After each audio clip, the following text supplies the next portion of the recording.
Du siehst wirklich immer so die Jugendlichen, die laufen eine Straße entlang, wo Autos geparkt sind und dann alle 2, 3 Autos gucken die in den Außenspiegel. Das sind 5 verschiedene Phasen in deinem Leben. Und Allah hat sie alle in einem Vers zusammengefasst in Suratul Hadid. Das ist ein Vers, wo er das ganze Leben beschreibt. Älter werden. Die Wissenschaft erforscht so viele Dinge und die haben schon so viel herausgefunden, aber das ist eines der größten Rätsel in der Wissenschaft. Man hat einiges hier und da herausgefunden, aber stell dir vor, du legst dich abends schlafen und am nächsten Tag wachst du auf und du sitzt in einem fahrenden Zug. Was machst du jetzt? Bestellst du Frühstück, trinkst du Kaffee? Wenn das wirklich passieren würde, dann würdest du erstmal wissen, was ist hier passiert und wo geht die Reise hin. Wenn der Mensch hier auf die Welt kommt, dann ist das Erste, was ihn interessiert, das Spielen. Das ist, wenn die Kinder gerade geboren sind. Die können doch nicht mal laufen oder krammeln, da wollen die schon spielen. Die Kinder sind gerade ein paar Wochen alt, dann liegen die da und spielen mit irgendwelchen Dingen, die man ihnen hinhält. Die mögen das einfach. Autos, Geräusche oder so eine Raupe, die hinter sich herzieht und die hat dann irgendwas gesungen und so. Spielen, das ist einige Jahre, ist diese Phase. Später auf dem Spielplatz, das ist das ganze Leben. Aber das ist nur eine Phase. Das ist nur eine Phase. Heute sind wir nicht mehr so. Ein bisschen steckt das noch in uns drin, vielleicht mit Computerspielen, aber wir sind nicht mehr so wie die Kinder, wo die ganze Welt sich darum dreht. Irgendwann ist diese Phase abgeschlossen. Dann kommt eine andere. Die ist nicht mehr so leicht. Jetzt ist nicht mehr nur Spielen, das ist schon etwas anspruchsvoller. Es kommt Unterhaltung dazu. Zeitvertreib, Chillen, so mit 7, 8 Jahren. Dann sind Spiele nicht mehr genug, dann werden Spiele mit einer Story zum Beispiel den Kindern angeboten. Die mögen jetzt etwas mehr. Geht nicht mehr nur um das reine Spielen, jetzt vertreibt man sich die Zeit. Und dann werden die Kinder irgendwann 13, das ist die schwierigste Phase überhaupt, aber auch eine Phase. Es kommt eine neue Phase und es dreht sich jetzt alles darum, cool auszusehen. Ich weiß noch, da war ich noch etwas jünger, da wollte ich unbedingt einen Mackie-Haarschnitt haben. Das ist so ein Igel-Haarschnitt. Und für meine Mutter war das der Albtraum. In dem Alter hast du keine Chance. Also ich hab den einfach nicht gekriegt. In dem Alter ist es halt so, du läufst draußen rum, wie die Mutter das sagte. Also hast keine andere Wahl. Aber das war der schönste. Ich hätte so cool aus, glaub mir das. Ich wäre so cool gewesen mit diesem Haarschnitt. Wow. Du siehst wirklich immer so die Jugendlichen, die laufen eine Straße entlang, wo Autos geparkt sind. Und dann alle 2, 3 Autos gucken die in den Außenspiegel. Jetzt geht die Mode los und es zählt das, was muss cool aussehen, schön aussehen, Schönheit. Das ist so 13, 14, 15, 12 Jahre vielleicht schon. Und dann irgendwann hast du studiert und hast deinen Job und dann möchtest du was sein unter den Menschen. Irgendwann möchtest du auch zeigen, was du hast. So, du hast dein Haus gebaut und dein Auto. Und dann es gibt extra in Deutschland ein Gesetz, was es verbietet, dass man unnötig Auto fährt. Das ist wirklich wahr. Da kannst du 10 Euro für in Deutschland bezahlen. Das ist nicht einfach so, weil es Leute gibt, die fahren in ihre Autos spazieren. Der hat seinen Ferrari gekauft und jetzt steht er zu Hause, den muss ja jeder sehen. Jetzt will er nicht wirklich irgendwo hinfahren, er möchte einfach den Leuten den Ferrari zeigen. Dann fährt er 7-mal die gleiche Strecke und achtet immer darauf, dass die Leute seinen Ferrari sehen. Du möchtest zeigen, was du erreicht hast, ein bisschen zur Schau stellen. Mein Haus, mein Auto, einen tollen Job. Und wenn du einen guten Job hast bei Google oder so, dann gehst du in deiner Freizeit bei McDonald's essen und dann hast du hier das Schild, wo Google draufsteht, damit jeder sieht, dass du bei Google arbeitest. Das ist die Zeit, die dann irgendwann anfängt. Das ist auch eine Phase. Jede Phase wird abgeschlossen und es kommt etwas dazu. Und dann irgendwann, wenn du verheiratet bist, dann ist die größte Sorge Einkommen, Miete, ist das Haus groß genug? Dann beginnen die richtigen Sorgen los. Es ist eine Wettrennen dann um Vermehrung von Vermögen und Kindern. Das sind dann deine Sorgen, die anfangen. Das sind 5 verschiedene Phasen in deinem Leben. Und Allah hat sie alle in einem Vers zusammengefasst in Suratul Hadid. Das ist ein Vers, wo er das ganze Leben beschreibt. اعلموا أنما الحياة الدنيا لعب ولهو وزينة وتفاخر بينكم وتكاثر في الأموال والأولاد. Wisset, dass das diesseitige Leben nichts weiter ist als ein Spiel und Zeitvertreib und Geprahle unter euch und ein Wettrennen und Zeitvertreib und Schönheit, sich rausputzen, Geprahle unter euch angeben und Wettrennen um mehr Geld und mehr Kinder. Das sind die 5 Phasen, die wir gerade beschlossen haben und Allah fasst sie in einem Vers zusammen. Das ist das ganze Leben. I'lamu annama al-hayatud dunya ist nur das. Spielen, Zeitvertreib, sich rausputzen, angeben, zeigen, was man hat und Wettrennen um Geld und Kinder. Das ist alles. Und so sind wir. Das sind die verschiedenen Phasen, die man durchmacht. Und jede einzelne von denen musst du passieren. Unaufhaltsam. Du kannst nichts dagegen tun. Also wir haben alle die Phase als Kinder durchgemacht, wir sind alle älter geworden und all die Phasen, die ich gerade beschrieben habe, wie viele haben jetzt gerade gelächelt, weil sie das alle kennen. Man weiß es bei sich selber, man sieht es auch bei anderen. Du hast keine Chance. Diese Phasen musst du durchlaufen. Und die sind irgendwie alle plötzlich da, oder nicht? Wisst ihr, mein ältester Sohn, der ist 22 Jahre. Glaube ich zumindest. Ich bin gerade nicht sicher. 22. Ehrlich, ich muss immer überlegen. Oder 21. 21 oder 22. Ich müsste es jetzt nachrechnen. Aber ich weiß noch, wie der in diesem Maxi-Cosi, das sind so diese Sitze, wo die Neugeborenen, da sind die 3 Wochen alt, kommen die rein, damit du die transportieren kannst. Das war gestern.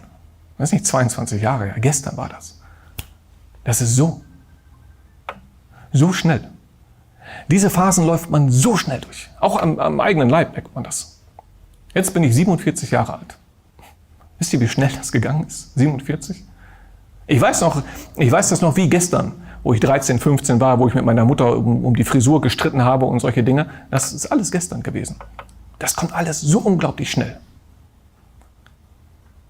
Und das ist genau wie das Abendrot. Was so unmerklich kommt, das fängt irgendwann an, ohne dass man das merkt. Und das geht immer weiter und immer weiter. Und man merkt es gar nicht und plötzlich ist es da. Und da, wow, so spät schon, denkst du? Und genau wie die Nacht, die ganz langsam anfängt und Schritt für Schritt kommt sie. Und irgendwann guckst du an den Sternenhimmel und denkst, wow, was für ein schönes Panorama. Und genau wie der Mond, der jeden Tag etwas mehr wird, aber du merkst das gar nicht, von einem Tag zum nächsten. Aber irgendwann ist Vollmond und plötzlich denkst du, wow. La tarakabunna tabaqan an tabaq. Ihr werdet genauso wie die Phänomene, bei denen Allah schwört. Ihr werdet genauso verschiedene Stufen in eurem Leben durchlaufen. Und genau wie diese Phänomene ist es bei allen von euch. Jeden Tag kommt Abendruhe und jeden Tag kommt der Mond. Ihr könnt nichts dagegen unternehmen. Jeder von euch, jedem wird das passieren. Und genauso wie bei diesen Phänomenen, wie sie alle plötzlich da sind, obwohl ihr das schon wisst, genauso wissen wir das auch in unserem Leben, was die verschiedenen Phasen sind. Das ist alles keine neue Information, aber jede von denen ist plötzlich da. Irgendwann denkst du, wow, du bist schon so alt und merkst das irgendwie. Du hast verschiedene Stufen, die plötzlich alle immer kommen. La tarakabunna tabaqan an tabaq. Ihr werdet eine Stufe nach der anderen durchlaufen. Das ist wie eine detaillierte Erklärung von einem Vers vorher in der Sura. Ya ayyuhal insanu innaka kadihun ila rabbika kadahan famulaqi. Oh Mensch, du mühst dich ab deinem Herrn entgegen und du wirst ihn sicher treffen. Du stehst auf diesem Laufband in deinem Leben, du näherst dich unermüdlich Allah und es gibt immer Stufen, die dir zeigen, okay, es geht gerade weiter. Und du kannst nichts dagegen unternehmen. Du wirst von einem Prozess weitergetrieben, auf den du reitest, la tarakabunna. Das ist dieses Pferd, auf dem man reitet. Genau das haben wir auch. Wir haben alle so ein Pferd. Wisst ihr, was das Pferd ist? Altern. Älter werden. Die Wissenschaft erforscht so viele Dinge und die haben schon so viel herausgefunden, aber das ist eines der größten Rätsel in der Wissenschaft. Man hat einiges hier und da herausgefunden, aber Wikipedia schreibt darüber, Altern ist ein elementarer Bestandteil des Lebens aller höheren Organismen und eines der am wenigsten verstandenen Phänomene der Biologie. Was passiert da genau und warum? Es ist unglaublich schwer zu erklären. Allgemein ist die Annahme akzeptiert, dass eine Reihe verschiedener, hochkomplexer, vielfach noch ungeklärter Mechanismen für das Altern verantwortlich sind. Sie beeinflussen und begrenzen die Lebensdauer von biologischen Systemen wie Zellen, den daraus aufgebauten Organen, Geweben und Organismen. Auf die Frage, warum Organismen altern, gibt es eine Vielzahl unterschiedlichster Antworten, aber bis heute keine wissenschaftlich akzeptierte, umfassende Antwort. Das hat jeder Mensch eingebaut. La tarakabunna tabaqan an tabaq. Ihr werdet eine Stufe nach der anderen durchlaufen. Fama lahum la yu'minun. Was stimmt jetzt mit diesen Leuten nicht, dass sie nicht glauben? Allah beschreibt dieses Phänomen. Ein Phänomen, was wir alle kennen. Was stimmt nicht mit den Leuten, dass sie nicht glauben? Glauben erstmal an was? Allgemein glauben. An einen Gott, an eine Botschaft, an einen Sinn des Lebens. Iman, فَمَا لَهُمْ لَا يُؤْمِنُونَ. Dieses Yu'minun, Iman, ist eine Sache außerhalb von dieser Welt. Iman, Glaube hast du nicht an die Sonne. Die Sonne können wir sehen. Iman, da geht es um etwas, wovon du überzeugt bist, was du nicht direkt sehen kannst. Aber das kommt irgendwann. Es gibt etwas über diese Welt hinaus. Wie Allah am Anfang von Surat al-Baqarah sagt, ذَلِكَ الْكِتَابُ لَا رَيْبَ فِيهِ هُدًى لِلْمُتَّقِينَ الَّذِينَ يُؤْمِنُونَ بِالْغَيْبِ. Das ist das Buch ohne jeden Zweifel, eine Rechtleitung für die Gottesfürchtigen. Für wen? Für diejenigen, die an das Verborgene glauben. Al-Ghaib ist etwas, was du nicht sehen oder untersuchen kannst. Derjenige, der daran glaubt, etwas außerhalb von dieser Welt, der daran glaubt, das ist derjenige, der Iman hat. Und was stimmt mit diesen Leuten nicht, dass sie das nicht tun? فَمَا لَهُمْ لَا يُؤْمِنُونَ. Wieso? Obwohl doch Allah hier überhaupt gar kein Argument präsentiert hat. Eigentlich war das, was Allah hier erwähnte, einfach nur ein Phänomen, was wir alle kennen. Aber er hat gar nicht argumentiert, warum es etwas außerhalb von dieser Welt geben soll. Alles, was Allah sagte, du gehst auf einen Abgrund zu, in verschiedenen Stufen, das kannst du nicht aufhalten. Was machst du jetzt? Wenn man sich das mal in der Realität vorstellt, du würdest auf einem Laufband stehen und du gehst unaufhaltsam in eine Richtung. Und du siehst, da hinten ist irgendwas Unbekanntes. Irgendein schwarzes Loch oder so, was du nicht zuordnen kannst. Danach ist irgendwann Schluss, das weißt du. Was danach kommt, das kannst du nicht erkennen. Was machst du jetzt? Wartest du einfach, bis das kommt? Du musst doch irgendwann wach werden. Ich habe mal vor 10 Jahren in einem Vortrag ein Beispiel gegeben, um das den Leuten deutlich zu machen. Stell dir vor, du legst dich abends schlafen und am nächsten Tag wachst du auf und du sitzt in einem fahrenden Zug. Was machst du jetzt? Züge kennen wir alle. Okay, du sitzt jetzt in diesem Zug, was bestellst du Frühstück, trinkst du Kaffee?